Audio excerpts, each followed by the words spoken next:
नमस्कार विद्यार्थी मित्रांनो, स्वागत आहे तुम्हा सर्वांचं आपल्या यूट्यूब चॅनलवरती। विद्यार्थी मित्रांनो, जिल्हा परिषद पदभरती 2023 अंतर्गत अद्याप उमेदवारांना अजूनही नियुक्ती देण्यात आलेली नाही। त्या संदर्भात या ठिकाणी लोकमत न्यूजपेपरमध्ये बातमी प्रकाशित करण्यात आलेली आहे। पाहूयात सविस्तर या व्हिडिओमध्ये, त्यामुळे व्हिडिओ शेवटपर्यंत पहा।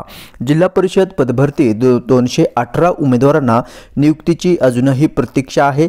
तसेच आरोग्य सेवक फवारणी पदे अडकली न्यायालयामध्ये किंवा जे काही आरोग्य सेवक हंगामी क्षेत्र फवारणी कर्मचारी हे पद आहे, त्या पदावरती न्यायालयामध्ये याचिका दाखल करण्यात आलेली आहे। आचारसंहितेनंतर ही नियुक्तीला मिळेना मुहूर्त। ठीक आहे, तर पहा, आचारसंहितेनंतर नियुक्ती देण्याचे आश्वासन या ठिकाणी अधिकाऱ्यांमार्फत करण्यात आलेले होते, परंतु अद्याप त्यांना अजूनही नियुक्तीपत्र सुपूर्द करण्यात आलेले नाही। अहिल्यानगर जिल्ह्याकरिता या ठिकाणी ही अपडेट जी आहे ते प्रसिद्ध करण्यात आलेली आहे। गेल्या 16 महिन्यापासून जिल्हा परिषदेची पदभरती अद्याप पूर्ण झालेली नाही। एकूण 937 पदांपैकी 218 उमेदवार अजूनही नियुक्तीच्या प्रतीक्षेमध्ये आहेत। यातील काही पदांबाबत न्यायालयामध्ये याचिका दाखल झाल्या आहेत, तर काही पदांबाबत निवड समितीकडे निर्णय त्यांचा प्रलंबित आहे। आतापर्यंत एकूण 937 पदांसाठी परीक्षा होऊन निकालही जाहीर झाले। त्यातील 466 जणांना जिल्हा परिषदेने नियुक्त्या दिल्या आहेत। अनेक जागांवर पात्र उमेदवार मिळाले आहेत। तसेच किंवा जे काही जागा या ठिकाणी भरण्यात आलेल्या आहेत, त्यामध्ये काही जागांवरती पात्र उमेदवारच मिळालेले नाहीत। आरोग्य सेवक 50%, हंगामी फवारणी क्षेत्र कर्मचारी यामध्ये 187, तसेच कंत्राटी ग्रामसेवक 13 व औषध निर्माण अधिकारी 18 अशा एकूण 218 जागांवरती उमेदवार नियुक्तीच्या प्रतीक्षामध्ये आहे। नगर जिल्हा परिषदेने एकूण संवर्गातील 937 पदांपैकी 5 ऑगस्ट 2023 रोजी जाहिरात प्रसिद्ध केली।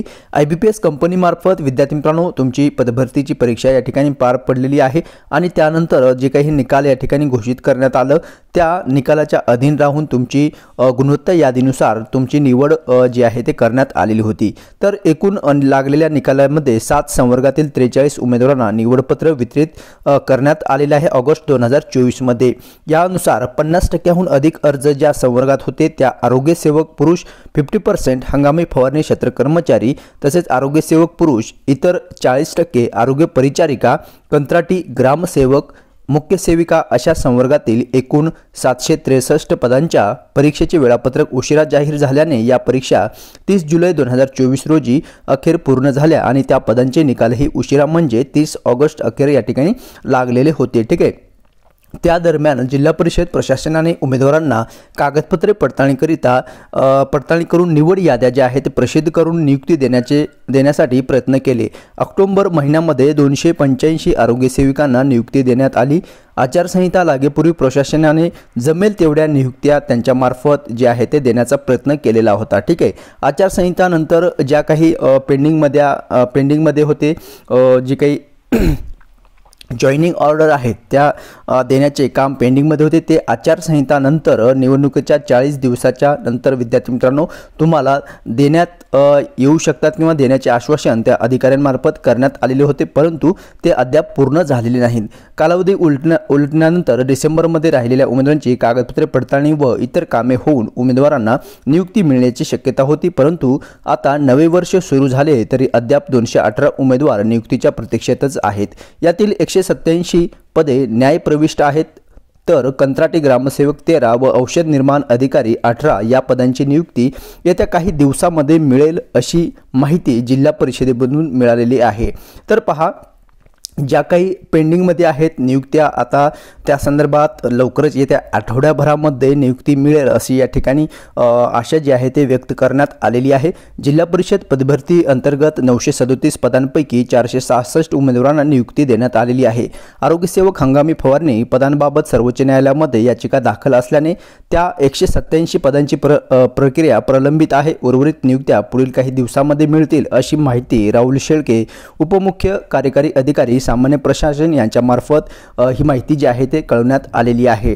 ठीक आहे, तर पहा, 250हून अधिक पदे अजूनही या जिल्हा परिषद अंतर्गत रिक्त राहणार आहेत।